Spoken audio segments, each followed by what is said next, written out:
So my first managerial-ish job came with a lot of mild yet all-encompassing sense of failure, you know? And but my favorite failure of that summer was with Cody. See, that was the summer that I was the special needs coordinator of a summer camp. And this camp had the policy that even though it was designed for mainstream kids, they would take any kid, any special need, and they would accommodate it in any way possible. And one of the main ways they did that was by assigning a one-on-one counselor to that camper, and then the camper and the counselor would become part of this larger cabin group, and they'd be integrated, and it was just a wonderful thing. My job as a coordinator was to coordinate all of those accommodations, including the counselors. And as I think it is a lot of times with managerial-ish things, especially when you're new to them, is that I had a hard time finding that balance between doing the paperwork and the administrative support type things and being down there, you know, in the trenches with my people doing the hard work, you know? And this was especially true in this job because the summer before I had been a special needs counselor. So the summer before I had been the one that was like getting hit and kicked and dealing with the nonverbal homesick girl whose schizophrenia medication had been skipped and, you know, things like that. Right. So this summer though, I was managing, I was supervising all of those counselors. And I just always felt guilty. So if I was inside the air-conditioned office making phone calls to parents, I would feel like I was failing to support the counselors, you know, emotionally, to really like be there with them and to see what their struggles were. And so then I'd spend time with the campers and the counselors, and I'd get to know the whole cabin group. And one week I got known as the Dead Moose Girl because I was so good at leading the moose song at campfire time. But then I'd feel guilty, like I was failing to, you know, really support them on that logistic managerial level that I was hired for. So this whole summer it was just this cycle. I never felt like I found the balance. In fact, I was actually relieved when Jimmy bit me because he wanted noodles. We didn't have noodles. And he bit me and he left a scar. So that was like my red badge of courage for the rest of the summer, which was really a comforting thing for me. But most of the time, I still had that debate. In the middle of this came Cody. And Cody was one of our teenage campers who was in this in the program for high schoolers where they're like volunteering half the time and then half the time they're campers. And most of the teenagers, the mainstream teenagers, go into it knowing that they're going to be working a whole bunch. I mean, these kids work their tails off serving the younger campers. They really worked hard. But the campers with special needs got put there because they were in the right age group.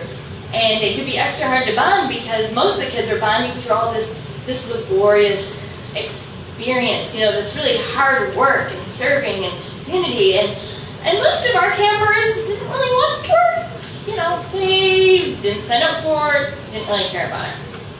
So Cody had the extra, well, his situation was that he had fetal alcohol syndrome. And one of the results of that was that he was aware enough to pick up on what people were doing and aware enough to sort of imitate it, but not socially aware enough to pick up on like all those subtle contexts things that most of us can do. So for example, I was, you know, trying to, you know, integrate myself and be in there, and so I was hanging out with his group when they went to do a big group picture. And there was some straggler, and so the kids in the group yelled out, "Hey, Sarah, come on, get over here." And then Cody proceeded to yell at Sarah, you know, "Hey, Sarah, get over here, come here, get your butt over here right now!" You know, like he missed things. And so then, so it was in the midst of this that one evening his counselor, his one-on-one counselor, came to me and said, "Well, Cody talked back to me, he yelled and used inappropriate language. So I'm going to take him out of our evening, like large group music worship time. I'm going to have him for a timeout and you know, try to talk to him." And I thought, aha, this is my chance to be the good boss. I can support my counselor, and I can interact with the camper when, you know, it's being difficult. I can take care of this like a boss. So I say, no, Jeff, you go and you relax a little bit, get to bond with the other campers, go sing, go worship, do that.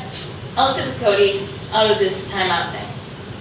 So there we are, sitting outside. There's like the chapel and the music going on in the background, and I start giving the talk.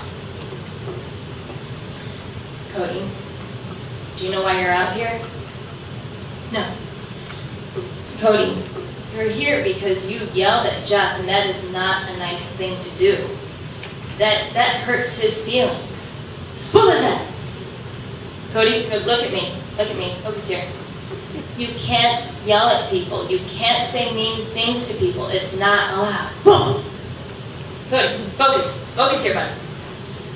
You can't say mean things to Jeff because it hurts his feelings. You have to say nice things here at camp. What was that? Alright, so as you probably picked up, Cody had ADD, like, whoa. Like, okay, you all know people with ADD. Alright, yeah, shiny out, never do, right? Alright, so picture that and then double it like 10 times. We're talking exponential here. We're talking like national deficit kind of lack of attention. So,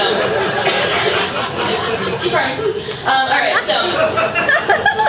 So I'm trying to get through this kid. I'm really trying to get this through because there's a whole other week of camp for him, and I really want to support his counselor here. Okay, Cody, focus on me.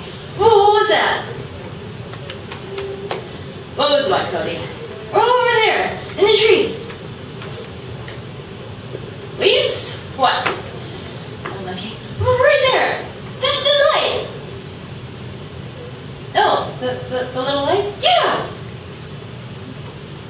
They're fireflies.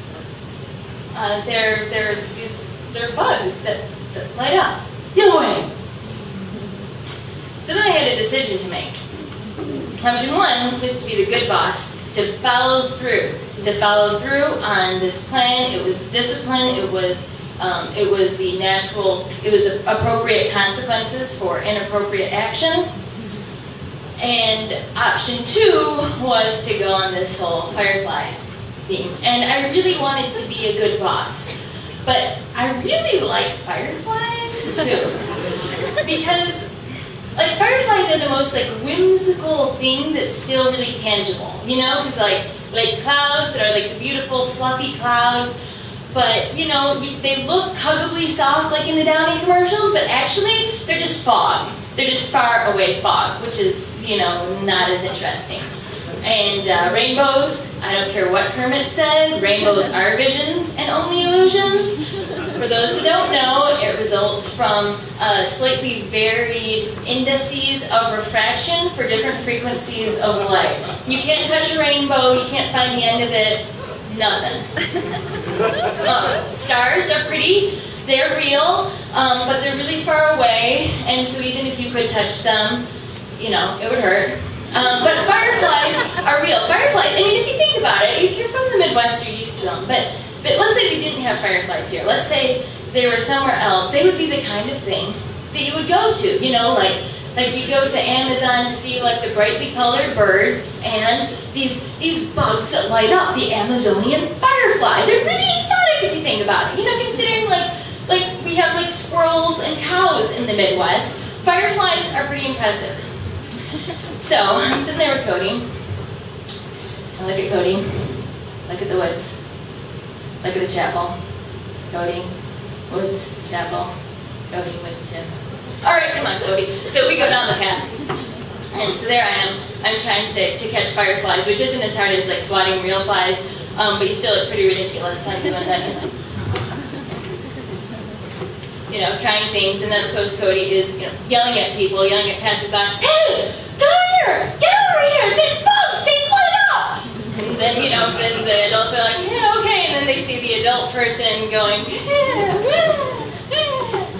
And so that evening I completely failed to teach Cody any lessons about appropriate behavior, and I completely failed to support my counselors in this goal of appropriate behavior for the campers. But it was still probably the most wondrous evening of the summer, because I succeeded in showing a 14-year-old boy his very first firefly. Thank you.